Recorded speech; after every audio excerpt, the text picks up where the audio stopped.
नमस्कार दोस्तों, स्वागत है आपका स्टडी फॉर सिविल सर्विसेज में। वीडियो को पूरा देखिए। कोई भी आपका फीडबैक है, कोई सजेशन है, तुरंत वीडियो में कमेंट करके जरूर बताइए। अच्छा लगे तो वीडियो लाइक जरूर कर लीजिए और ऐसे वीडियो लगातार फ्री में पाने के लिए चैनल को तुरंत सब्सक्राइब कर लीजिए और बेल आइकन को जरूर टैप कर लीजिए ताकि आगे भी सारे वीडियो आपको मिलते रहे। यूट्यूब में फॉलो करते हैं तो प्लीज ये वाला फ्री टेलीग्राम चैनल जरूर ज्वाइन कर लीजिएगा। सारे नोटिफिकेशन, सारे अपडेट यहीं पे आते हैं, ध्यान रखिएगा। स्टडी फॉर सिविल सर्विसेज का कोई भी पेड ग्रुप अगर आपको ज्वाइन करना है तो सिर्फ 8564880509696086089483864455 यही नंबर है हमारे, सिर्फ जहां पे कॉल या व्हाट्सएप कर सकते हैं। इंस्टाग्राम पे हमारा पेज जरूर फॉलो कर लीजिएगा, स्टडी फॉर सिविल .सर्विसेज है। ट्विटर पे हमको जरूर फॉलो कर लीजिएगा, @study for civils है। सारे क्वेश्चन अटेम्प्ट करिए और स्कोर अपना तुरंत कमेंट करके बताइए। Good morning friends, my name is Chandravardan and I welcome you all to Study for Civil Services, one of the India's leading educational platforms। दोस्तों, BPSC previous year questions हम लोग discuss कर रहे थे, जिसमें हम लोगों ने हिस्ट्री कंप्लीट कर लिया था और आज से हम लोग शुरू करने वाले हैं पॉलिटी। जी हाँ, ये पॉलिटी का पहला वीडियो होगा और इसके बाद एक दो और वीडियो जाएंगे और पॉलिटी का भी सारा क्वेश्चन हम लोग कर लेंगे, ताकि ये जो आपका बीपीएससी का 67th का एग्जाम आने वाला है या फिर इसके बाद जो भी एग्जाम आने वाला है, इन सब में ये बहुत ज्यादा काम आने वाला है। ठीक है, तो चलिए देर न करते हुए शुरू करते हैं अपना वीडियो। लेकिन उससे पहले ये हमारे नंबर्स दिए हुए हैं जहां से आप पेड ग्रुप ज्वाइन कर सकते हैं, तो निश्चित तौर पर ज्वाइन कर लीजिए। ठीक है, चलिए देर न करते हुए शुरू करते हैं आज का अपना वीडियो। जय हिंद, वंदे मातरम। पहला क्वेश्चन है हमारा, सर्वोच्च न्यायालय का न्यायाधीश अपने पद से त्याग पत्र किसको लिखकर दे सकता है? द जज of a supreme court may resign his office by writing to राष्ट्रपति, प्रधानमंत्री, विधि मंत्री या फिर भारत के महान्यायवादी। आंसर क्या हो जाएगा? आंसर हो जाएगा यहाँ पर द प्रेसिडेंट। प्रेसिडेंट को लिख करके अपना त्याग पत्र वो दे सकता है। ठीक है, अब यदि हम लोग बात करें सुप्रीम कोर्ट के बारे में तो भाग 5 में, संविधान के भाग 5 में 124 आर्टिकल से लेकर 147 नंबर आर्टिकल तक सुप्रीम कोर्ट के बारे में दिया हुआ है। ठीक है, अब यहां पर यदि हम लोग बात करें तो न्यायाधीश जांच अधिनियम 1968 के द्वारा जो है इसमें महाभियोग लगाया जा सकता है। सुप्रीम कोर्ट के न्यायाधीश जो होते हैं वो दो तरह से हटाए जा सकते हैं। एक तो अपना त्याग पत्र दे देते हैं और दूसरा क्या होता है कि महाभियोग की प्रक्रिया चलती है उन पर। ठीक है, अब महाभियोग की जब प्रक्रिया चलती है तो लोकसभा से कम 100 मेंबर्स की सहमति होनी चाहिए और राज्यसभा की यदि बात करें तो कम से कम 50 मेंबर्स के द्वारा वो जो प्रस्ताव होगा, ठीक है, महाभियोग का प्रस्ताव होगा, उसका अनुमोदन आवश्यक है, तभी जाकर के वो प्रस्ताव आएगा। ये याद रखिएगा। ठीक है, तो ये कुछ बातें हैं जो कि सुप्रीम कोर्ट के न्यायाधीश के बारे में। ठीक, चलिए आगे देख लेते हैं। नेक्स्ट क्वेश्चन हमारा क्या है? पिछड़ी जाति आयोग के प्रथम सभापति कौन थे? ये क्वेश्चन पूछा जा रहा है। Who was the first chairman of the backward class commission? Jagjivan Ram, काका साहेब कालेलकर, बीडी शर्मा या फिर BR अम्बेडकर? आंसर क्या हो जाएगा? आंसर हो जाएगा आपका काका साहेब कालेलकर। जी हाँ, काका साहेब कालेलकर जो थे वो प्रथम पिछड़ी आयोग के सभापति थे। प्रथम पिछड़े आयोग का गठन जो है वो किया गया था 29 जनवरी 1953 को गठन किया गया था प्रथम पिछड़े आयोग का। ठीक है, और काका साहेब कालेलकर जो थे उसके प्रथम सभापति थे। आर्टिकल 340 के तहत जो है इसका गठन किया जाता है राष्ट्रपति के आदेश पर। ठीक है, याद जरूर रखिएगा। चलिए आगे देख लेते हैं। राज्य लोक सेवा आयोग का अध्यक्ष किसके द्वारा नियुक्त किया जाता है? The chairman of the state public service commission is appointed by. संघ लोक सेवा आयोग के अध्यक्ष भारत के राष्ट्रपति, भारत के राज्य के राज्यपाल या फिर मुख्यमंत्री के द्वारा? आंसर क्या हो जाएगा? गवर्नर के द्वारा। जी हाँ, राज्यों के राज्यपाल के द्वारा ये जो आपका स्टेट पब्लिक सर्विस कमीशन होता है उसके चेयरमैन अपॉइंट किए जाते हैं। ठीक है, अब जो नियुक्त जो किए जाते हैं वो तो राज्यपाल के द्वारा किए जाते हैं, लेकिन पद से अगर हटाना हो तब राष्ट्रपति हटा सकते हैं। ठीक है, हटा सकते हैं राष्ट्रपति और नियुक्त कर सकते हैं राज्यपाल। ठीक है, ये याद रखिएगा जरूर। ठीक, राज्यपाल को हटाने की शक्ति नहीं है। ठीक, भाग 14 में, संविधान के भाग 14 में आर्टिकल 315 से लेकर 323 तक दिया हुआ है राज्य लोक सेवा आयोग के बारे में। ये भी आप याद रखिएगा। और राज्य लोक सेवा आयोग के जो सदस्य होते हैं उनका रिटायरमेंट जो होता है या तो नियुक्ति से 6 वर्ष तक वो कार्यरत रहते हैं या फिर 62 वर्ष की आयु पूर्ण होने तक रहते हैं। ठीक है, जो भी पहले आ जाए उसके हिसाब से वो सेवानिवृत्त होते हैं, तो कार्यकाल भी याद रखिएगा। चलिए आगे देख लेते हैं। नेक्स्ट क्वेश्चन हमारा क्या है? लोक सेवा आयोग का सदस्य चुने जाने के लिए एक व्यक्ति को किस आयु से कम का नहीं होना चाहिए?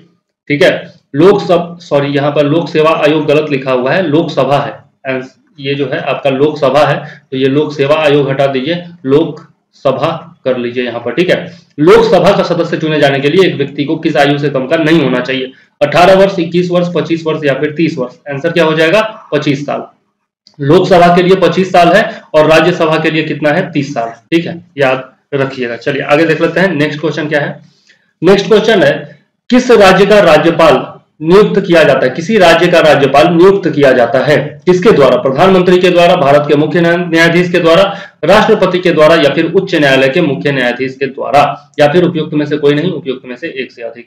आंसर क्या हो जाएगा? राज्य का राज्यपाल जो है वो राष्ट्रपति के द्वारा नियुक्त किया जाता है। वैसे तो प्रधानमंत्री इसके बारे में राष्ट्रपति को सलाह देते हैं तभी वो नियुक्ति करता है, लेकिन यहाँ पर आंसर क्या हो जाएगा? राष्ट्रपति के द्वारा नियुक्त किया जाता है, याद रखिएगा। चलिए आगे देख लेते हैं। भारतीय संविधान के किस अनुच्छेद के अंतर्गत लोकसभा के अनुसूचित जातियों के आरक्षण का प्रावधान किया गया था? अनुच्छेद 330, 331, 332 या फिर 333? आंसर क्या हो जाएगा? आर्टिकल 330। आर्टिकल 330 के तहत जो है reservation of scheduled caste in Lok Sabha was made, ठीक, याद रखिएगा आर्टिकल 330। सुप्रीम कोर्ट में कितने सदस्य हैं? सॉरी, हाँ, यहाँ पर एससी सदस्य, सॉरी, एससी सदस्य जो है, मतलब शेड्यूल्ड कास्ट के 84 सदस्यों का आरक्षण किया गया है और एसटी से कितने सदस्यों का आरक्षण किया गया है? 47, याद रखिएगा। आर्टिकल 334 में के अनुसार जो है आर्टिकल 334 में इसके लिए संशोधन किया गया, ठीक है। आर्टिकल 334 में इसके लिए संशोधन किया गया और संशोधन जो था वो आपका 95वां संशोधन था, ठीक है, और इसे जो है 2020 तक के लिए बढ़ा दिया गया है। मतलब पहले जो है आपका जो आरक्षण किया गया था ना उसको हर एक बार जो है 10-10 साल के लिए बढ़ाया जाता रहा, तो लेटेस्ट जो किया गया है 95वां संशोधन किया गया और 2020 तक के लिए यह प्रावधान बढ़ा दिया गया है, ठीक है, और इसके लिए आर्टिकल 334 में संशोधन किया जाता है, ठीक। अब आप समझ गए होंगे। चलिए आगे देख लेते हैं। नेक्स्ट क्वेश्चन क्या है?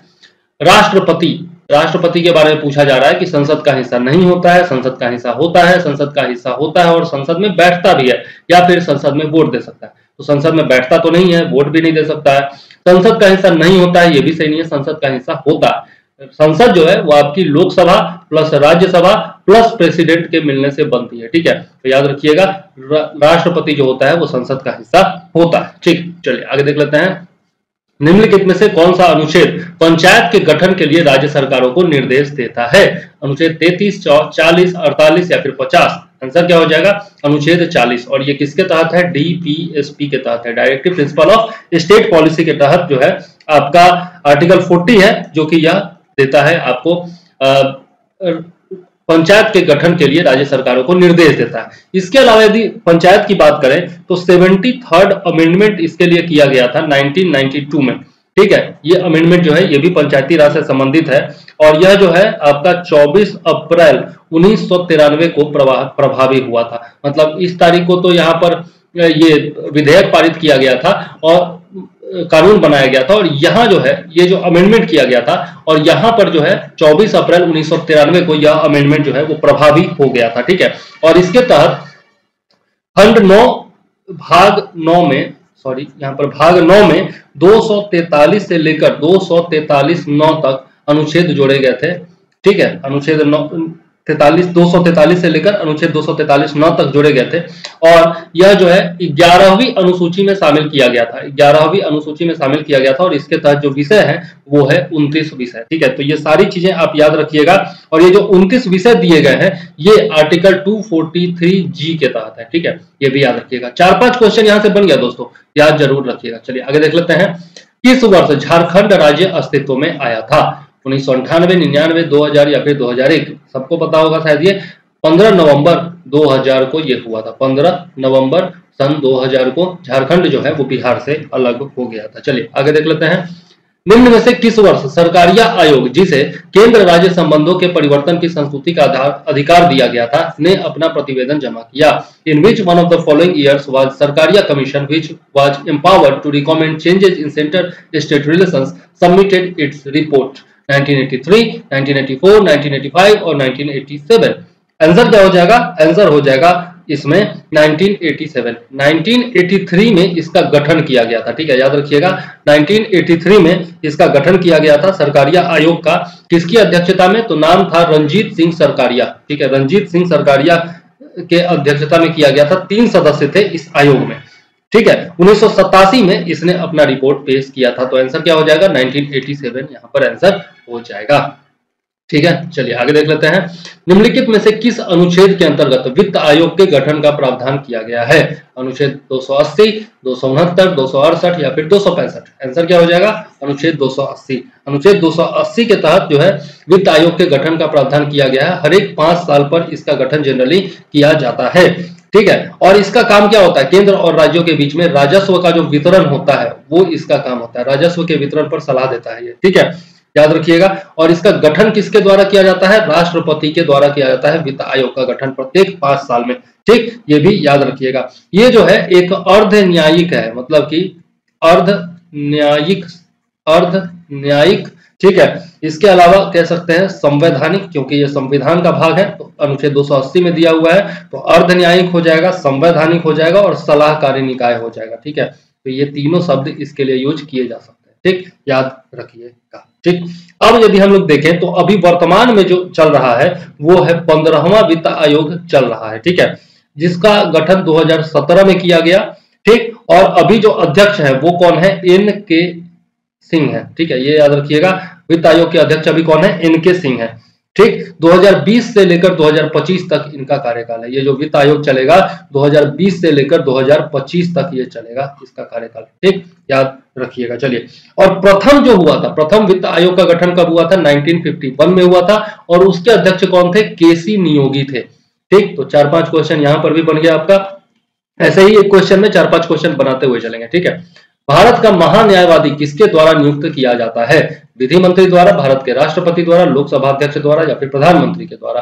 तो महान्यायवादी की नियुक्ति जो है वो भारत के राष्ट्रपति करते हैं। आंसर क्या हो जाएगा? भारत के राष्ट्रपति। आर्टिकल 76 में दिया हुआ है भारत के महान्यायवादी के बारे में। ठीक है, और राष्ट्रपति के द्वारा नियुक्ति की जाती है और इसका कार्यकाल जो होता है वो निश्चित नहीं है। कार्यकाल जो है वो संविधान में निश्चित नहीं किया गया है। इसके अलावा यदि हम लोग देखें तो अभी जो हमारे महान्यायवादी हैं वो कौन है? के वेणुगोपाल है। के वेणुगोपाल है, याद रखिएगा। ठीक है, 15वें है ये। ठीक, और इनको जो है 2017 में नियुक्त किया गया था, ये भी याद रखिएगा। ठीक, और महाधिवक्ता की जिस प्रकार से केंद्र में महान्यायवादी होता है उसी तरीके से राज्य में कौन होता है? महाधिवक्ता होता है। और यह जो है आर्टिकल 165 के तहत राज्यों में महाधिवक्ता की नियुक्ति की जाती है। किसके द्वारा? राज्यपाल के द्वारा। ठीक, तो ये भी याद रखिएगा। चलिए आगे देख लेते हैं। दिल्ली है, दिल्ली क्या है? एक राज्य है, एक केंद्र शासित प्रदेश है, एक स्वायत्त शासी परिषद है यानी कि ऑटोनोमस काउंसिल है, या फिर इनमें से कोई नहीं है? दिल्ली क्या है? दिल्ली एक केंद्र शासित प्रदेश है। ठीक है, दिल्ली एक केंद्र शासित प्रदेश है। कब बना केंद्र शासित प्रदेश? तो 1 नवंबर 1956 को दिल्ली को एक केंद्र शासित प्रदेश बनाया गया। ठीक है, 69वां दिल्ली NCR कब बना? नेशनल कैपिटल रीजन दिल्ली जो है वो कब बना? 69वां संशोधन 1992 के तहत जो है इसको बनाया गया, NCR बनाया गया। ठीक है, इसके तहत 239 AA आर्टिकल जोड़ा गया संविधान में और इसमें कहा गया कि दिल्ली जो होगा वो नेशनल कैपिटल रीजन होगा और इसके जो प्रमुख होंगे उनको उपराज्यपाल कहा जाएगा। ठीक है, तो ये आर्टिकल याद रखिएगा 239 AA। ठीक, चलिए आगे देख लेते हैं। नेक्स्ट क्या है? योजना आयोग एक है, क्या है? मंत्रालय है, प्रशासनिक विभाग है, सलाहकार निकाय है या फिर स्वायत्त निगम है? योजना आयोग आखिर क्या है, यही क्वेश्चन पूछा जा रहा है। तो योजना आयोग जो है एक सलाहकारी निकाय है। ठीक है, योजना आयोग जिसके स्थान पर आपका 2015 में नीति आयोग का गठन किया गया। ठीक है, आपको पता ही होगा नीति आयोग का गठन किया गया 1 जनवरी 2015 को। ठीक है, अब यहां पर यदि हम लोग देखें तो योजना आयोग जो है वो एक संविधानेतर निकाय है। ठीक है, संविधानेतर निकाय है क्योंकि संविधान में इसका जिक्र नहीं किया गया है। इसके बाद देखें तो गैर वैधानिक है क्योंकि किसी भी कानून के तहत जो है इसका गठन नहीं किया गया योजना आयोग का। ठीक है, तो ये जो था, सॉरी है नहीं बोलना चाहिए, था बोलना चाहिए। तो संविधानेतर निकाय था, गैर वैधानिक निकाय था और सलाहकारी निकाय था। ठीक है, सलाहकारी निकाय था, यह सलाह दिया करता था विभिन्न योजनाओं के क्रियान्वयन के बारे में। ठीक है, और 1/1 2015 को किया गया नीति आयोग का गठन योजना आयोग के स्थान पर। तो ये तो आपको बता ही दिया मैंने। चलिए, भारत का संविधान किसके द्वारा अपनाया गया था? संविधान सभा के द्वारा, ब्रिटिश संसद के द्वारा, गवर्नर जनरल के द्वारा या फिर भारत की संसद के द्वारा? संसद तो उस समय था भी नहीं। गवर्नर जनरल के द्वारा बिल्कुल नहीं होगा, ब्रिटिश संसद के द्वारा बिल्कुल नहीं होगा, संविधान सभा के द्वारा अपनाया गया। और कब अपनाया गया? 26 नवंबर 1949 को अपनाया गया। ठीक है, अंगीकृत कब किया गया? 26 नवंबर 1949 को। और लागू कब हुआ? 26 जनवरी को हुआ, याद रखिएगा। ठीक, 26 जनवरी 1950 को हो गया। और आखिरी बैठक कब हुई थी? 24 जनवरी 1950 को हुई थी। और इसी दिन राष्ट्रपति चुना गया था डॉक्टर राजेंद्र प्रसाद को। तो ये सब चीजें आप याद रखिएगा। इसी यही कारण है कि 26 नवंबर को संविधान दिवस भी मनाया जाता है। चलिए आगे देख लेते हैं। भारत एक संप्रभु देश है क्योंकि संविधान की प्रस्तावना इसके साथ शुरू होती है। संविधान की प्रस्तावना किस चीज से शुरू होती है? लोकतांत्रिक भारत, लोग लोकतंत्र, प्रजा गणराज्य या फिर हम भारत के लोग। शुरू किससे होता है? हम भारत के लोगों से शुरू होता है। We the people of India, we the people of India से यह शुरू होता है। ठीक है, इस कारण से यह जो है अपना भारत जो है वो एक संप्रभु देश है। ठीक है, चलिए आगे देख लेते हैं। नेक्स्ट क्वेश्चन क्या है? यहाँ पर है आपका नेक्स्ट क्वेश्चन। कोई भी धन विधेयक पेश किया जा सकता है और any money bill can be introduced in, केवल राज्यसभा में, केवल लोकसभा में, दोनों सदनों में, दोनों सदनों की संयुक्त बैठक में। आंसर क्या हो जाएगा? केवल लोकसभा में।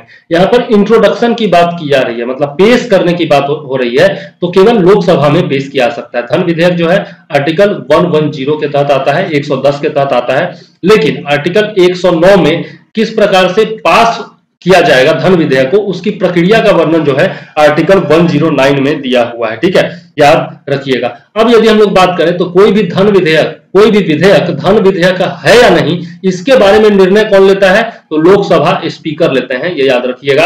और धन विधेयक को लोकसभा में पेश करने से पहले किसकी सहमति आवश्यक होती है? तो प्रेसिडेंट की सहमति आवश्यक होती है, ये याद रखिएगा। ठीक है, और धन विधेयक को राज्यसभा अधिकतम कितने दिनों तक अपने पास रोक सकता है? तो 14 दिनों तक। ठीक है, ये तीनों क्वेश्चन पूछा जाता है, इसलिए मैंने बताया है। ये सारे क्वेश्चन जो हैं आपके पूछे जाते हैं, तो 4-5 क्वेश्चन आपका इसमें भी हो गया। चलिए, भारतीय नागरिक के मौलिक अधिकार सम्मिलित हैं, निम्नलिखित हैं। ठीक है, तो मौलिक अधिकार जो है वो किसमें सम्मिलित है? संविधान के अनुच्छेद 12 से 35, 13 से 36, 15 से 39, 16 से 40। आंसर क्या हो जाएगा? 12 से 35 तक। 12 से 35 तक आपके भारत में क्या दिया हुआ है?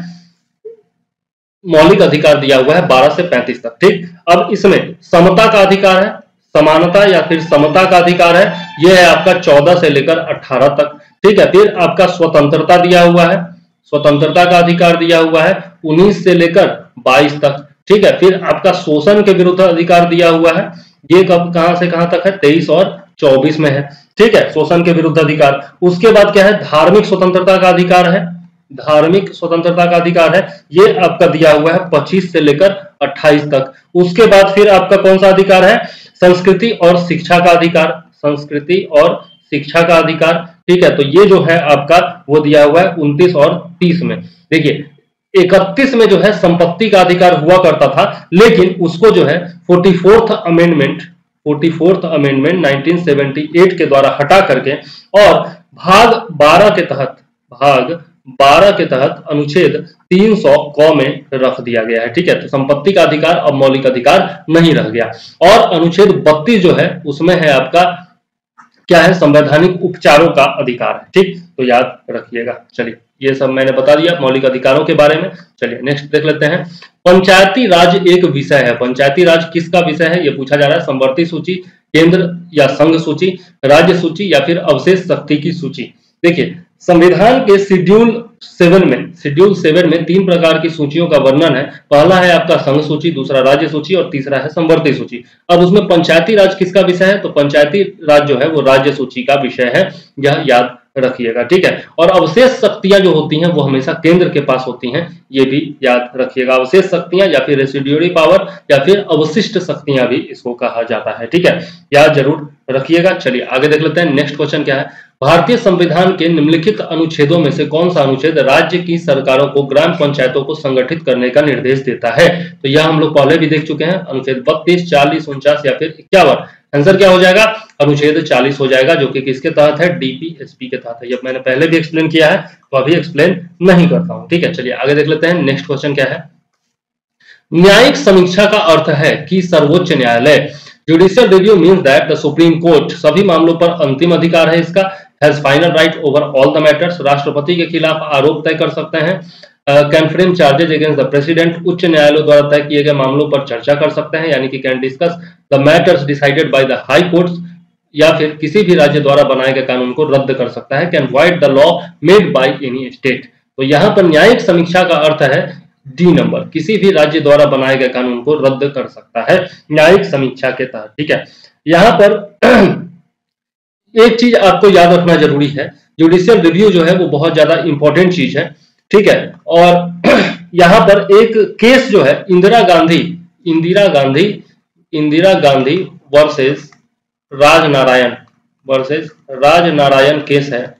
ठीक है, जो कि आपको याद रखना चाहिए, ये हुआ था 1975 में, और इसमें जो है सुप्रीम कोर्ट ने न्यायिक समीक्षा को संविधान की मूल संरचना के तहत बताया था। ठीक है, तो ये याद रखिएगा, Indira Gandhi versus Rajnarayan case judicial review से रिलेटेड है। चलिए 1975। आगे, एक कल्याणकारी राज्य का आदर्श किसमें वर्णित है? राज्य के नीति निर्देशक तत्व यानी कि डीपीएसपी, मौलिक अधिकारों के अध्याय में, 7वीं अनुसूची में, या फिर संविधान की प्रस्तावना में। तो कल्याणकारी राज्य जो है आदर्श वर्णित है किसमें? राज्य के नीति निर्देशक तत्वों में वर्णित है, जो कि 36 से लेकर और आपका 51 तक अनुच्छेद है। आर्टिकल 36 से लेकर 51 तक आता है आपका मौलिक कर्तव्य, और उसी में आपका ये वर्णित है कल्याणकारी राज्य का आदर्श। ठीक है, चलिए आगे देख लेते हैं। लोकसभा के स्पीकर का चुनाव किसके द्वारा होता है? संसद के सभी सदस्य, लोगों के द्वारा प्रत्यक्ष चुनाव, लोकसभा के सभी सदस्य, या फिर लोकसभा के प्रमुख दलों के सदस्य। तो यहाँ पर क्या हो जाएगा? लोकसभा के सभी सदस्य जो हैं वो मिल करके लोकसभा के स्पीकर का चयन करते हैं। संसद तो शामिल होगा नहीं, क्योंकि इसमें तो राज्यसभा भी आ गया, और लोगों के द्वारा प्रत्यक्ष चुनाव से तो कौन चुने जाते हैं? एमपी चुने जाएंगे, लेकिन उन्हीं में से जो लोकसभा के एमपी चुने जाएंगे, उसी में से एक लोकसभा स्पीकर चुना जाएगा, जो कि लोकसभा के सभी सदस्य मिलकर चुनेंगे। ठीक है, तो याद रखिएगा अनुच्छेद। अच्छा, इसके तहत अनुच्छेद जो है वो है 93 से लेकर 97 तक। ठीक है, अनुच्छेद 93 से लेकर 97 तक है इसके लिए। ठीक, लोकसभा स्पीकर के चुनाव। चलिए आगे देख लेते हैं। भारत के राष्ट्रपति को हटाया जा सकता है भारत के प्रधानमंत्री के द्वारा, लोकसभा के द्वारा, भारत के मुख्य न्यायाधीश के द्वारा, या फिर संसद के द्वारा। तो भारत के राष्ट्रपति को प्रधानमंत्री तो हटा नहीं सकता, प्रधानमंत्री को तो उल्टा राष्ट्रपति नियुक्त करता है ना।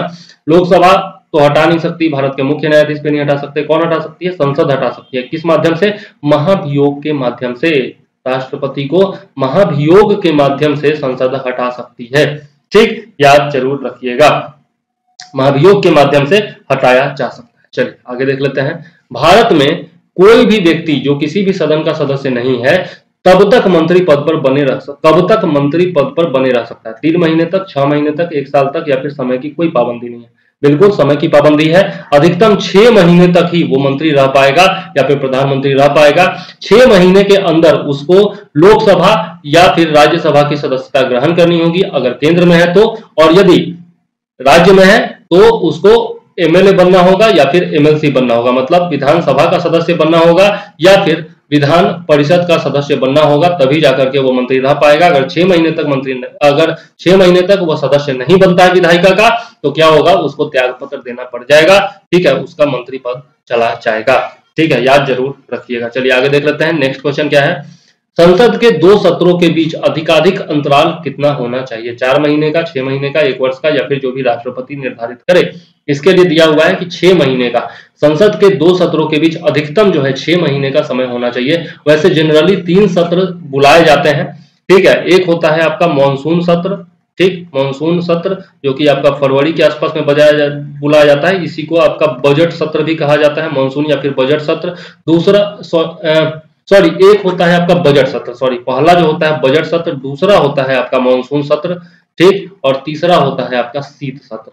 ठीक, ये जो है आपका बजट सत्र ये बुलाया जाता है फरवरी में। ठीक, इसके अलावा मानसून सत्र जो होता है वो आपका बुलाया जाता है जुलाई अगस्त में, और शीत सत्र जो है वो नवंबर दिसंबर में बुलाया जाता है जनरली। ठीक, और मैक्सिमम गैप कितना हो सकता है? 6 महीने का हो सकता है, उससे ज्यादा नहीं हो सकता, याद रखिएगा। चलिए आगे देख लेते हैं। भारत का लोकतंत्र का सार किस पर आधारित है? लिखित संविधान, मौलिक अधिकार दिए गए हैं, लोगों को सरकार चुनने और बदलने का अधिकार है, या फिर राज्य नीतियों के निर्देशक सिद्धांत हैं? नहीं, बिल्कुल नहीं। इसमें क्या हो जाएगा? लोगों को सरकार चुनने और बदलने का अधिकार है। यही भारत का लोकतंत्र है। क्यों? क्योंकि लोकतंत्र जनता के लिए और जनता के द्वारा सरकार होती है। ठीक है, और यहाँ पर जनता ही जो होती है माई बाप होती है, मालिक होती है। ठीक, चलिए आगे देख लेते हैं। राष्ट्रपति राष्ट्रीय आपातकाल की घोषणा कर सकता है कब? सशस्त्र विद्रोह होने पर, बाहरी आक्रामकता पर, युद्ध पर, या फिर ऊपर के सभी। तो इसमें जो है ऊपर के सभी हो जाएगा, मतलब सशस्त्र विद्रोह हो जाए, या फिर बाहरी आक्रामकता हो जाए, या फिर युद्ध हो जाए, या फिर एक और है आपका आंतरिक अशांति। आंतरिक अशांति के आधार पर भी इसको जो है राष्ट्रीय आपातकाल घोषित किया जा सकता है। 352 आर्टिकल 352 के तहत यह किया जाता है। ठीक, और यह जो है आपका जोड़ा गया था 44th अमेंडमेंट 1978 के द्वारा यह शब्द जोड़े गए थे। ठीक है, और इसके लिए क्या होना चाहिए? ये जो शब्द है आपका सशस्त्र विद्रोह और आंतरिक अशांति, ये जो शब्द हैं ये 44th अमेंडमेंट के द्वारा जोड़े गए थे 1978 में। ठीक है, अच्छा एक बात और बता दूं कि इसमें जो है मंत्री परिषद से अनुमोदन जरूर, मंत्री परिषद से लिखित सलाह जरूरी होती है। मतलब कि मंत्री परिषद का लिखित सलाह मिलेगा तभी राष्ट्रपति जो है वो राष्ट्रीय आपातकाल की घोषणा करेंगे। ठीक है, दूसरा चीज क्या कि आपातकाल जब घोषित हो गया उसके एक माह के अंदर जो है इसका संसद से अनुमोदन जरूरी होता है। ठीक है, और एक बार अनुमोदन मिल गया तो 6 माह तक, अधिकतम 6 माह तक आपातकाल रह सकता है। 6 माह से ज्यादा नहीं रह सकता है। 6 माह के बाद भी यदि आपातकाल लागू रखना है तो फिर से अनुमोदन लेना जरूरी हो जाएगा। ठीक है, तो याद रखिएगा सबसे पहला बात तो मंत्री परिषद का लिखित जो सलाह है वो जरूरी होता है। ठीक, तभी राष्ट्रपति 352 के तहत क्या करेंगे? राष्ट्रीय आपातकाल घोषित करेंगे। दूसरा कि 1 माह के अंदर, आपातकाल लागू होने के बाद 1 माह के अंदर आपका संसद से अनुमोदन आवश्यक होता है, और संसद से अनुमोदन मिल गया तब मैक्सिमम 6 माह के लिए आपातकाल रह सकता है। अगर 6 माह से ज्यादा करना है तो फिर से अनुमोदन लेना पड़ेगा संसद का। ठीक, याद रखिएगा। चलिए, जहां तक लोकसभा के प्रतिनिधित्व का प्रश्न है, कौन से राज्य दूसरे तथा तीसरे पर दर्ज है? बिहार तथा महाराष्ट्र, मध्य प्रदेश तथा तमिलनाडु, मध्य प्रदेश तथा महाराष्ट्र, या फिर बिहार तथा मध्य प्रदेश। यदि उस समय की बात करें तो उस समय जो है, उस समय के अनुसार, जिस समय ये क्वेश्चन पूछा गया था उस समय के अनुसार यहाँ पर आपका बिहार तथा महाराष्ट्र आंसर सही होता। लेकिन फिलहाल लोकसभा में प्रतिनिधित्व का प्रश्न करें तो 80 के साथ सबसे नंबर 1 पर है आपका यूपी। ठीक है, उसके बाद आता है आपका 48 के साथ जो है महाराष्ट्र आता है। ठीक है, महाराष्ट्र आता है, और उसके बाद आपका पश्चिम बंगाल आता है जहां पर 42 है। ठीक है, पश्चिम बंगाल आता है जहां पर 42 सीट है। और बिहार में जो है एक्चुअली क्या है, उस समय क्या होता होगा, बिहार और झारखंड एक होगा जब ये क्वेश्चन पूछा गया होगा, तो लोकसभा की सीटें ज्यादा होंगी, महाराष्ट्र से ज्यादा होंगी, इसलिए बिहार दूसरे नंबर पर होगा और महाराष्ट्र तीसरे नंबर पर होगा। लेकिन अब तो झारखंड अलग हो चुका है, तो बिहार में लोकसभा की मात्र 40 सीटें बची हुई हैं। इस कारण से बिहार जो है वो चौथे पोजीशन पर आ गया है। दूसरे पोजीशन पर महाराष्ट्र और तीसरे पोजीशन पर वेस्ट बंगाल है। लेकिन जिस समय क्वेश्चन पूछा गया उसके हिसाब से बिहार और महाराष्ट्र सही होगा। ठीक, चलिए आगे देख लेते हैं। लोकसभा को अपनी सामान्य अवधि से पहले भंग किया जा सकता है। राष्ट्रपति अपने विवेक पर, स्पीकर, मंत्रिपरिषद की सलाह पर राष्ट्रपति, या फिर अध्यक्ष की सलाह पर राष्ट्रपति। यहां पर क्या हो जाएगा आंसर? मंत्रिपरिषद की सलाह पर राष्ट्रपति जो है वो लोकसभा को अपनी सामान्य अवधि कितना होता है? 5 साल का होता है, उससे पहले भी भंग कर सकता है। कब? जब लोकसभा में अविश्वास प्रस्ताव पारित हो जाए, लोकसभा में मेजॉरिटी न रहे गवर्नमेंट की। ठीक है, जो लोकसभा मतलब गवर्नमेंट है, सरकार है जिसकी, जैसे मोदी सरकार का आज के डेट में लोकसभा में बहुमत खत्म हो गया, तो बहुमत खत्म हो गया तो फिर क्या होगा? अविश्वास प्रस्ताव लाया जाएगा। अविश्वास प्रस्ताव पारित हो गया तो राष्ट्रपति क्या करेंगे? ये भैया भंग कर देंगे। ठीक है, चलिए आगे देख लेते हैं। नेक्स्ट क्वेश्चन क्या है? लोकसभा चुनाव का कोई प्रत्याशी अपनी जमानत खो देता है यदि उसे प्राप्त न हो सके। वैध मतों का 1/3, 1/4, 1/5, इनमें से कोई नहीं।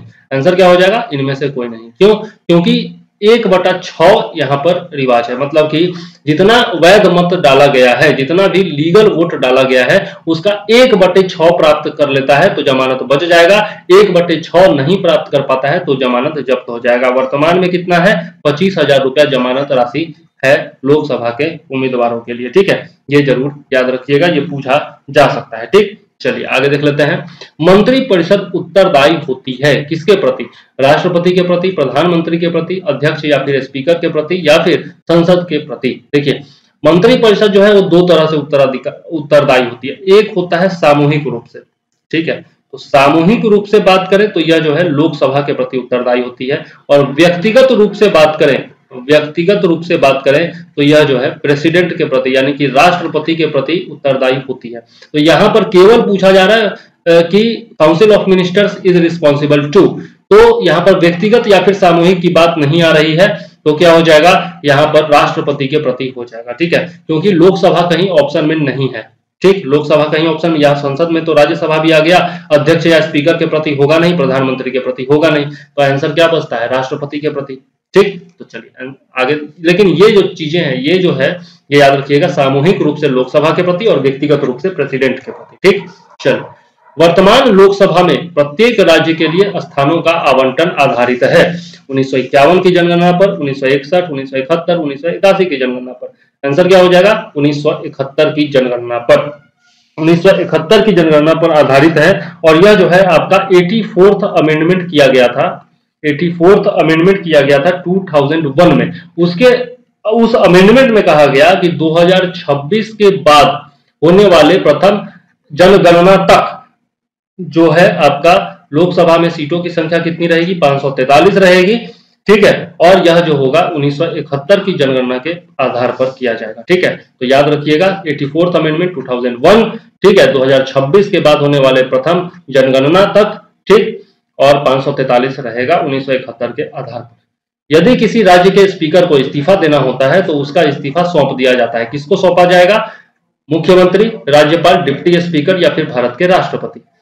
ये जो है आपके अध्यक्ष जो होते हैं, लोकसभा के अध्यक्ष जो होते हैं, वो उपाध्यक्ष को सौंपेंगे, यानी कि डिप्टी स्पीकर को अपना इस्तीफा देंगे, और डिप्टी स्पीकर जो है वो स्पीकर को अपना इस्तीफा देंगे। ठीक है, तो दोनों एक दूसरे को अपना इस्तीफा देते हैं, ये याद रखिएगा। चलिए आगे देख लेते हैं, राज्यसभा को भंग करने का अधिकार किसके पास है, अध्यक्ष, उपाध्यक्ष, भारत का सर्वोच्च न्यायालय या फिर इनमें से कोई नहीं। आंसर क्या हो जाएगा, आंसर हो जाएगा इनमें से कोई नहीं। क्यों, क्योंकि राज्यसभा जो है वो अस्थायी सदन है, उसको भंग किया ही नहीं जा सकता। हाँ, ये जरूर है कि 1/3 सदस्य, 1/3 सदस्य जो होते हैं राज्यसभा के, वो प्रत्येक 2 साल के बाद रिटायर हो जाते हैं। ठीक है, 1/3 सदस्य प्रत्येक 2 साल के बाद रिटायर हो जाते हैं, और राज्यसभा के सदस्यों का कार्यकाल कितना होता है, 6 साल होता है। ठीक है, तो ये 3 चीजें आप याद रखिए। चलिए आगे देख लेते हैं, नेक्स्ट क्वेश्चन क्या है।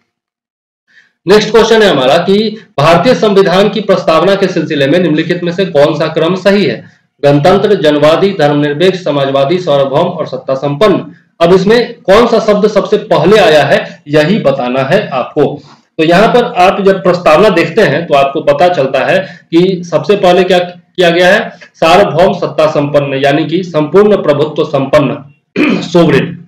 सबसे पहला शब्द कौन सा है, सोवरिन है। उसके बाद सोशलिस्ट यानी कि समाजवादी है, फिर आपका सेकुलर यानी कि पंथ निरपेक्ष है, उसके बाद डेमोक्रेटिक यानी कि जनतंत्र, डेमोक्रेटिक यानी कि लोकतंत्रात्मक है, और उसके बाद रिपब्लिक यानी कि गणराज्य है। ठीक है, तो आंसर क्या हो जाएगा, डी हो जाएगा। प्रस्तावना याद होगा तो आसानी से इसका आंसर आप दे सकते हैं।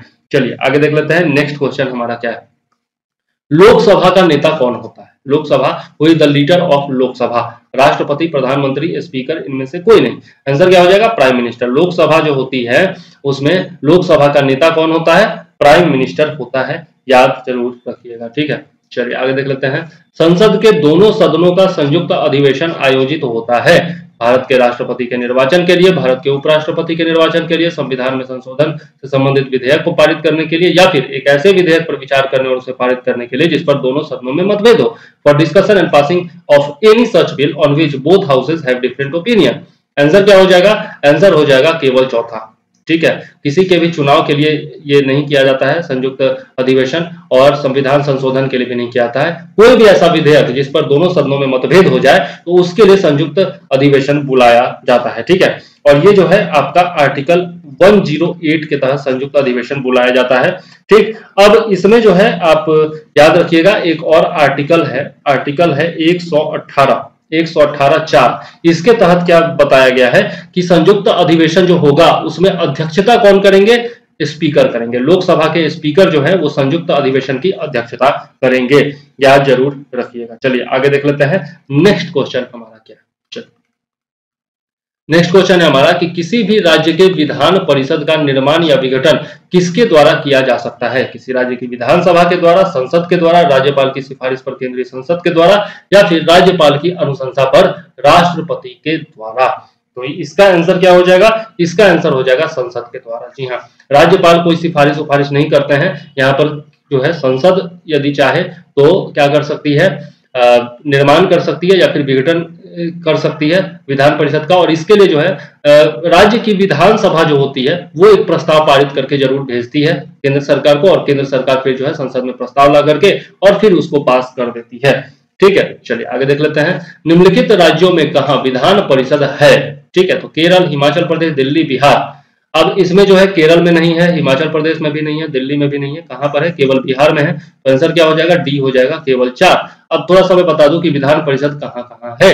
विधान परिषद जो है यदि हम बात करें सबसे पहले, तो विधान परिषद जो है वो आपका कहां कहां है? बिहार में है, बिहार में है और यूपी में है। दो का जोड़ा लगा के हम लोग पढ़ेंगे, टोटल 6 है। ठीक है, बिहार प्लस यूपी, उसके बाद कर्नाटका प्लस महाराष्ट्र, ठीक है, और उसके बाद आपका आंध्र प्रदेश प्लस तेलंगाना।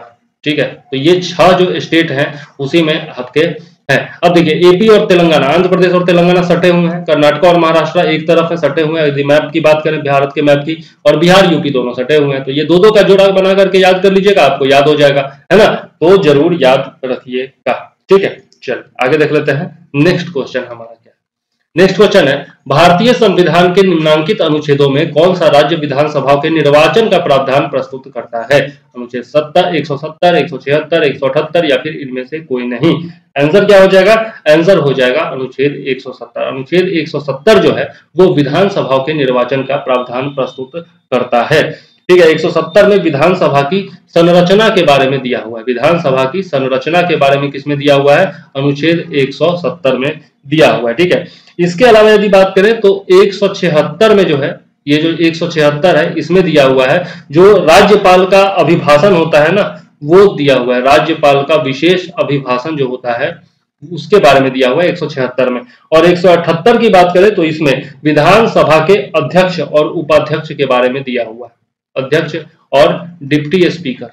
ठीक है, इनके बारे में दिया हुआ है। ठीक, तो ये तीनों अनुच्छेद हम लोगों ने देख लिया, तो यहाँ पर आंसर क्या हो जाएगा? अनुच्छेद 170 हो जाएगा। चलिए आगे देख लेते हैं। नेक्स्ट क्वेश्चन क्या है? उत्तर प्रदेश के राज्यपाल ने स्पीकर को सत्र बुलाने का निर्देश दिया है, उसके पास उपरोक्तानुसार कार्य करने की शक्ति है।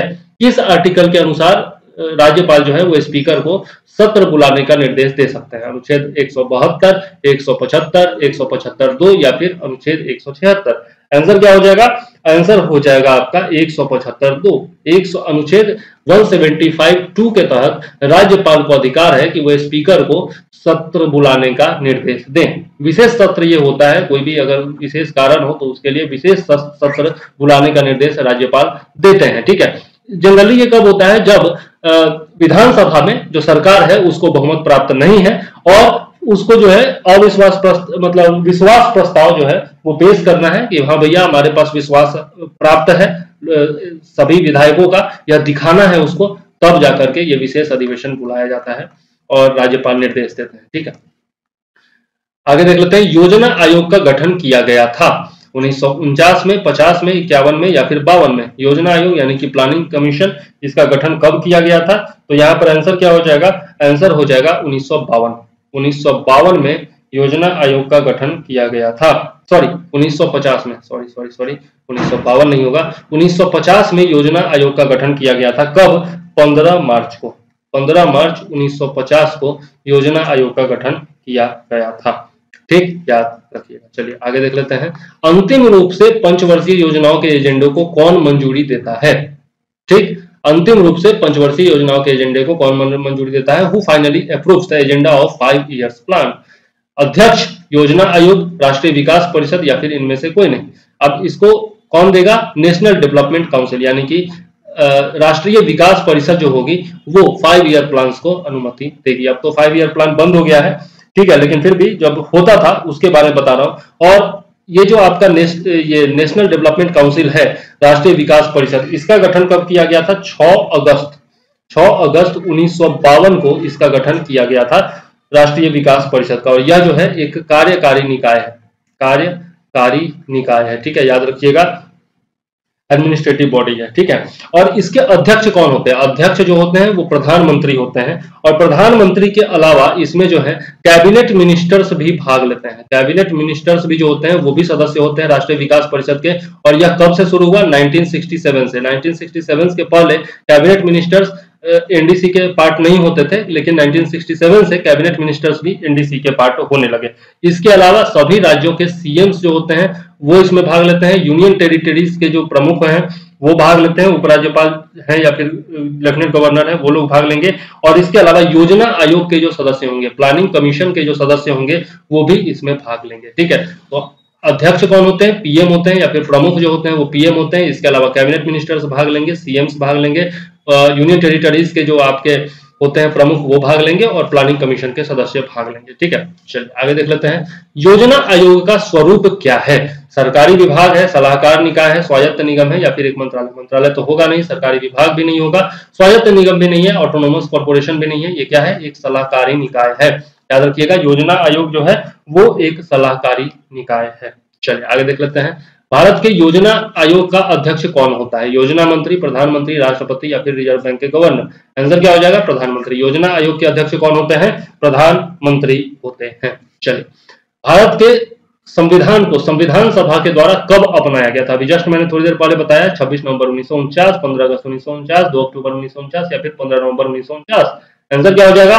26 नवंबर 1949 को अपनाया गया था। किसके द्वारा? संविधान सभा के द्वारा, ठीक है। अंगीकृत एवं आत्मार्पित किया जाता है, इस तरीके से संविधान की प्रस्तावना में लिखा हुआ है, ठीक है। और यही कारण है कि आपका संविधान दिवस मनाया जाता है कब? 26 नवंबर को मनाया जाता है आपका संविधान दिवस, ठीक, याद रखिएगा। चलिए आगे देख लेते हैं। मौलिक कर्तव्यों को जोड़ा गया था। मौलिक कर्तव्यों को कब जोड़ा गया था? 40वां संशोधन अधिनियम, 43वां, 42वां, या फिर 39वां? देखिए, अधिकतर चीजों में एक ट्रिक बता देता हूं। अगर जोड़ने की बात की जाए, तो 42nd अमेंडमेंट दे दीजिए 1976, और अगर हटाने की बात की जाए तो आप 44th अमेंडमेंट दीजिए 1978, ठीक है। दरअसल क्या हुआ कि इंदिरा गांधी उस समय सरकार में थी, ठीक है, 1976 में, और वो एक 42nd अमेंडमेंट लाई, जिसको कि क्या कहा जाता है? मिनी संविधान कहा जाता है, मिनी कॉन्स्टिट्यूशन कहा जाता है 42nd अमेंडमेंट को, और उसमें बहुत सारा चीज संविधान में जोड़ दी थी। उसके बाद आपकी जनता पार्टी की सरकार आई 2 ही साल के बाद, और 44th अमेंडमेंट करके उसने बहुत सारी चीजों को हटा दिया, ठीक है। तो यहां पर भी जोड़ने की बात की जा रही है मौलिक कर्तव्यों को, तो जोड़ा कब गया? 42nd अमेंडमेंट के द्वारा जोड़ा गया 1976 में। लेकिन उस समय जो है केवल 10 मौलिक कर्तव्य जोड़े गए थे। किसके संस्तुति पर? स्वर्ण सिंह समिति के संस्तुति पर। स्वर्ण सिंह समिति, याद रखिएगा, बहुत बार पूछा जाता है किसके संस्तुति पर मौलिक कर्तव्य जोड़ा गया था, तो स्वर्ण सिंह समिति। स्वर्ण सिंह समिति ने केवल 8 मौलिक कर्तव्य जोड़ने की बात की थी, लेकिन जोड़ा गया कितना? 10, और फिर से एक लास्ट वाला 11वां जो है वो भी जोड़ दिया गया। ये कब जोड़ा गया? 11वां जो है वो 86वां संविधान संशोधन 2002 के द्वारा जोड़ दिया गया, ठीक है, याद रखिएगा, ठीक। चल आगे देख लेते हैं। नेक्स्ट क्वेश्चन क्या है? संघीय मंत्रिपरिषद के मंत्री उत्तरदायी होते हैं प्रधानमंत्री के प्रति, राष्ट्रपति के प्रति, संसद के प्रति, या फिर केवल लोकसभा के प्रति? देखिए यहां पर दे दिया है केवल लोकसभा के प्रति, तो आंसर क्या दे देंगे? केवल लोकसभा के प्रति दे देंगे, ठीक है। संघीय मंत्रिपरिषद पूछा जा रहा है, मंत्री उत्तरदायी होते हैं, तो मैंने आपको बताया क्या था कि सामूहिक रूप से लोकसभा के प्रति और व्यक्तिगत रूप से किसके प्रति? राष्ट्रपति के प्रति, ठीक है। तो यहां पर आंसर हो जाएगा डी, ठीक। चलिए आगे देख लेते हैं। भारत के राष्ट्रपति के पास शक्ति नहीं है क्षमा करने की शक्ति, न्यायमूर्ति को हटाने की शक्ति, आपातकाल की घोषणा करने की शक्ति, या फिर अध्यादेश जारी करने की शक्ति? तो अध्यादेश जारी करने की शक्ति बिल्कुल है, क्षमा करने की भी शक्ति है, और आपातकाल की घोषणा करने की भी शक्ति है। न्यायमूर्ति यानी कि जो जस्टिस है, कोर्ट के जस्टिस जो है, उनको हटाने की शक्ति नहीं है। वो या तो इस्तीफा देंगे या फिर उन पर अभियोग लगाया जाएगा, महाभियोग लगाया जाएगा, तभी उनको हटाया जा सकता है। राष्ट्रपति अपनी मर्जी से उनको नहीं हटा सकते हैं, ठीक है, याद रखिएगा। अब यहां पर यदि हम लोग बात करें तो अनुच्छेद 72 के तहत, 72 के तहत जो है राष्ट्रपति को क्षमा दान करने की शक्ति है, ठीक है। आपातकाल की घोषणा जो है वो किसके तहत करते हैं? तो अनुच्छेद 352 के तहत जो है राष्ट्रीय आपातकाल, अनुच्छेद 356 के तहत जो है राष्ट्रपति शासन, और अनुच्छेद 360 के तहत वित्तीय आपातकाल की घोषणा करते हैं, ठीक है। और अध्यादेश जारी करने की शक्ति जो है वो राष्ट्रपति को मिला है अनुच्छेद 123 के तहत, और अध्यादेश जो राष्ट्रपति जारी करते हैं वो कितने माह तक वैलिड रहता है, कितने दिनों तक वैलिड रहता है, 6 सप्ताह तक। ठीक है, तो ये जो वैलिडिटी होगी उसकी 6 सप्ताह होगी, ये भी याद रखिएगा। चलिए आगे देख लेते हैं, नेक्स्ट क्वेश्चन क्या है। राज्यसभा को अस्थायी सदन कहा जाता है क्योंकि सभी सदस्य आजीवन के लिए सदस्य होते हैं, बिल्कुल नहीं, 6 साल के लिए होते हैं सब। इन्हें भंग नहीं किया जा सकता, ये बिल्कुल सही है। हर साल, हर 2 साल में कोई ना कोई सदस्य रिटायर होता है, गलत बात है। हर 2 साल में 1/3, 1/3 सदस्य रिटायर होता है, तो ये भी गलत हो गया। और बी और सी दोनों बिल्कुल नहीं होगा, तो क्या हो जाएगा आंसर, केवल बी, मतलब कि इसे भंग नहीं किया जा सकता, ये आंसर हो जाएगा। It can not be dissolved. ठीक, इसी कारण से यह जो है परमानेंट हाउस है। और यह जो है आर्टिकल 80 में दिया हुआ है। कौन से आर्टिकल में, आर्टिकल 80 में दिया हुआ है कि यह जो है अस्थायी सदस्य है। ठीक, चलिए आगे देख लेते हैं। भारत के संविधान के अनुसार राज्यों के विधानसभाओं में शामिल हैं विधान परिषद और राज्यपाल, बिल्कुल नहीं, विधानसभा अलग होती है। विधानसभा और विधान परिषद, बिल्कुल नहीं, ये भी नहीं होगा। विधानसभा और राज्यपाल, विधानसभा और राज्यपाल देख लेते हैं। राज्यपाल, विधानसभा और विधान परिषद जहां यह मौजूद है। देखिए यहाँ पर विधानसभा नहीं होना चाहिए, यहाँ पर दिया हुआ है क्या, लेजिस्लेचर दिया हुआ है, constitution legislature of states includes, तो यहाँ पर विधानसभा नहीं होना चाहिए, यहाँ पर क्या होना चाहिए, विधान मंडल होना चाहिए। ठीक है, विधान मंडल की बात यहाँ पर हो रही है। ठीक है, तो राज्य विधान मंडल में कौन कौन होते हैं, आपके लेजिस्लेटिव असेंबली होता है, लेजिस्लेटिव काउंसिल होता है, और कौन होता है, राज्यपाल होता है। ठीक है, तो ये तीनों होते हैं जो भी दिया हुआ, राज्यपाल, विधानसभा और विधान परिषद जहां यह मौजूद है। ठीक है, तो ये क्या हो जाएगा, चौथा हो जाएगा, केवल 4 यहाँ पर आंसर हो जाएगा। ठीक है, चलिए आगे देख लेते हैं, केवल 4 यहाँ पर आंसर हो जाएगा। चलिए आगे देख लेते हैं, नेक्स्ट क्वेश्चन क्या है। शब्द मंत्री परिषद संविधान में एक बार प्रयोग किया जाता है जहां अनुच्छेद 352 में, अनुच्छेद 74 में, अनुच्छेद 356 में या फिर अनुच्छेद 76 में। देखिए किसी भी अनुच्छेद में कहीं भी मंत्री परिषद शब्द का प्रयोग नहीं किया गया, सिर्फ एक जगह आर्टिकल 352 में मंत्री परिषद शब्द का प्रयोग पूरे संविधान में किया गया है। ठीक है, और यह भी जो है वो जोड़ा गया था कब, 44th अमेंडमेंट के तहत जो है 1978 में यह जो है शब्द आया था। ठीक, और इसमें मंत्री परिषद की परिभाषा दी हुई है कि 3 प्रकार के मंत्रियों से मिलकर के बनेगा। एक तो हो जाएगा आपके कैबिनेट मिनिस्टर्स होंगे, जो कि आपके केंद्रीय स्तर के मंत्री होते हैं, कैबिनेट मिनिस्टर। ठीक है, उसके बाद होते हैं राज्य स्तर के मंत्री होते हैं, और एक होते हैं उप मंत्री। ये तीनों को मिला करके तब जाकर के काउंसिल ऑफ मिनिस्टर्स बनता है। ठीक है, याद रखिएगा। चलिए आगे देख लेते हैं। भारतीय नागरिकता प्राप्त नहीं की जा सकती है, नहीं शब्द पर गौर कीजिएगा। जन्म से, प्राकृतिक रूप से, भारतीय संघ में एक नए क्षेत्र को शामिल करके, या फिर भारतीय बैंकों में धन जमा करने से, बिल्कुल नहीं। भारतीय बैंक में कोई भी धन जमा कर देगा तो भारतीय नागरिक हो जाएगा क्या, बिल्कुल नहीं। विदेशी भी भारतीय बैंक में अगर पैसा जमा कर दे तो क्या भारतीय नागरिक हो जाएंगे, एकदम नहीं। तो जन्म से मिल सकता है, प्राकृतिक रूप से हो सकता है, या फिर भारतीय संघ में कोई नया क्षेत्र शामिल किया जाएगा तो वहां के लोगों को मिल सकता है। ठीक है, आंसर क्या हो जाएगा, यहाँ पर डी हो जाएगा। ठीक, चलिए सामान्य चुनाव में मतदान की आयु 21 वर्ष से घटाकर 18 वर्ष कब कर दी गई। 72वां संविधान संशोधन, 62वां, 61वां या फिर 71वां संविधान संशोधन। आंसर क्या हो जाएगा, 61वां amendment act, 61st amendment act 1989 के जरिए जो है किया गया था। पहले जो 21 साल आयु हुआ करता था मतदान करने का, उसको घटा करके 18 साल कर दिया गया था, याद जरूर रखिएगा। अच्छा एक चीज और मैं यहाँ पे बता दूं, यहाँ पर मैं एक चीज बताना भूल गया। यहाँ पे जो मंत्री परिषद की बात की जा रही है, इसमें आप याद रखिएगा कि मंत्री परिषद में सदस्यों की जो संख्या होगी, मतलब काउंसिल ऑफ मिनिस्टर्स में टोटल जो मिनिस्टर्स होंगे वो कितने होंगे, तो 15% से अधिक नहीं होंगे। लोकसभा में जितने सीट हैं उसके 15% से अधिक नहीं होंगे। ठीक, ये याद रखिएगा। और ये पीएम सहित, प्रधानमंत्री सहित, ठीक है, 15% से अधिक नहीं होना चाहिए मंत्री परिषद में मंत्रियों की संख्या। चलिए आगे देख लेते हैं। राष्ट्रपति द्वारा राज्यसभा में कितने व्यक्ति मनोनीत किए जाते हैं। यहाँ पर 10, 15, 12 या फिर 20। आंसर क्या हो जाएगा, 12।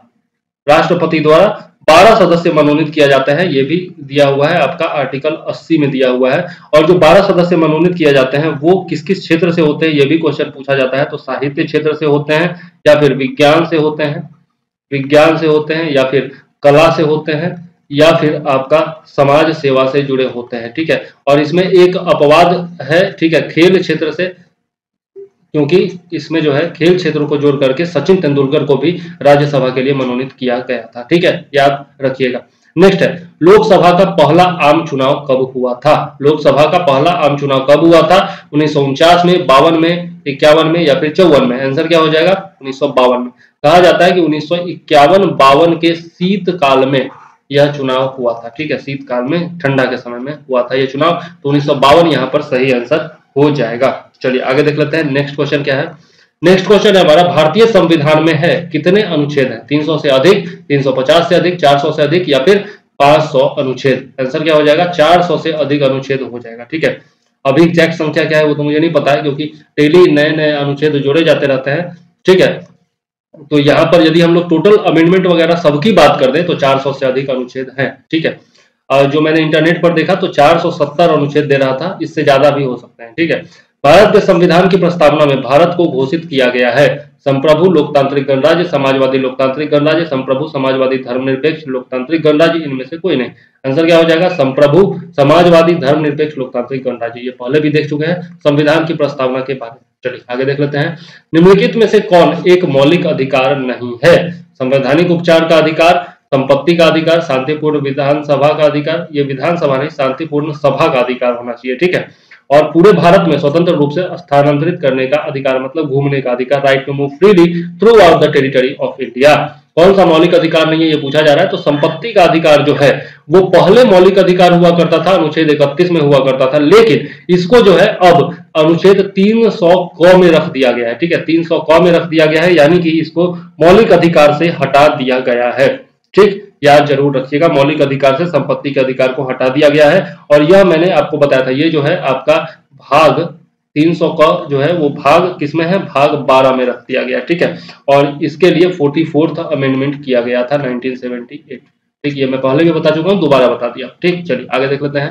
भारत के संविधान द्वारा संघ सरकार की कार्यकारी शक्ति कौन रखता है?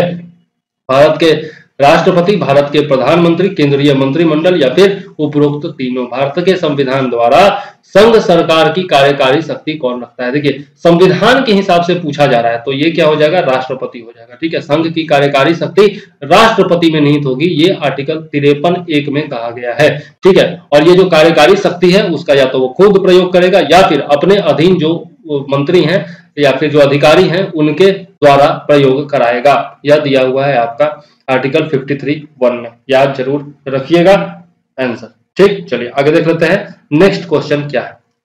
आमतौर पर भारत के प्रधानमंत्री आते हैं, कहां से आते हैं? संसद के सदस्य होते हैं। संसद का कोई सदस्य नहीं, बिल्कुल गलत, संसद के सदस्य होना अनिवार्य है 6 महीने के अंदर। लोकसभा, राज्यसभा दोनों सदनों से सदस्य, तो ये जो है लोकसभा से आते हैं। आमतौर पर भारत के प्रधानमंत्री जो होते हैं वो चुनाव लड़ते हैं और लोकसभा से सदस्य बन के आते हैं। बाकी मनमोहन सिंह की बात करें तो वो राज्यसभा सदस्य थे असम से, और वहां से चुन करके आते थे। राज्यसभा सदस्य होते हुए ये मुख्यमंत्री प्रधानमंत्री बनते थे। लेकिन अभी प्रधानमंत्री मोदी जो है वो बनारस से चुन करके आते हैं। ठीक है, एमपी है बनारस के, और फिर जो है आपके प्रधानमंत्री बनते हैं। लेकिन ये याद रखना चाहिए कि विधायिका का अंग होना जरूरी है, लोकसभा या फिर राज्यसभा का सदस्य होना जरूरी है, वरना 6 महीने तक अगर सदस्य नहीं है तो उनको पद छोड़ना पड़ जाएगा। ये सबसे ज्यादा इंपॉर्टेंट पॉइंट है यहाँ पर। चलिए आगे देख लेते हैं। नेक्स्ट क्वेश्चन क्या है? लोकसभा के कम से कम कितने सत्र बुलाए जाते हैं? वर्ष में 1 बार, वर्ष में 2 बार, वर्ष में 3 बार, वर्ष में 4 बार। तो कम से कम पूछा जा रहा है तो वर्ष में 2 बार होगा। ये मैं पहले भी बता चुका हूं कि 2 सत्रों के बीच का जो मैक्सिमम अवधि होगा वो कितना होगा? 6 माह होगा। ठीक है, तो यह 2 बार बुलाया जाएगा। राज्यसभा के सदस्य चुने जाते हैं 4 वर्ष के लिए, 5 वर्ष के लिए, 6 वर्ष के लिए या फिर आजीवन। मैंने आपको बताया था 6 वर्ष के लिए चुने जाते हैं, और प्रत्येक 1/3 सदस्य जो है प्रत्येक 2 साल के बाद यहाँ से रिटायर हो जाते हैं। ठीक है, तो राज्यसभा के सदस्य 6 वर्ष के लिए चुने जाते हैं, यह आपको याद रखना चाहिए। चलिए आगे देख लेते हैं। कौन सा राज्य सबसे अधिक प्रतिनिधि लोकसभा में भेजता है?